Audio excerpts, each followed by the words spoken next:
మళ్ళీ చేసి వాస్తు ప్రకారం కట్టాం. వాస్తు నీ తలకాయ ఏమన్నా అన్నీ మూసేసి, వాస్తు ప్రకారం కిటికీ పెడితే అన్ని కిటికీలు తెరిచి ఉండాలండి. మూసేసి వాస్తు అంటారేంటి? అర్థం లేదు. వాస్తు చెప్పింది తీయడానికా మూసేయడానికా?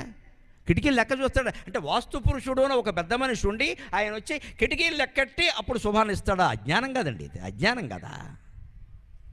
అందరి కిటికీలు లెక్కెట్టడం ఆయనకు పనే. ఇక్కడ వాస్తు ఎందుకు చెప్పారో అర్థం చేసుకోవాలి.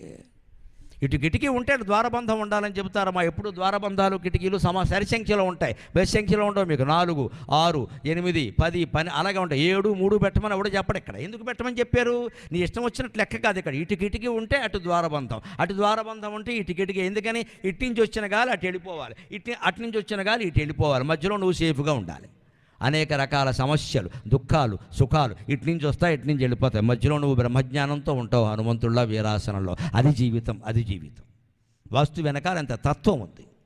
వస్తువు అర్థమైతే వాస్తు అర్థమవుతుంది. మన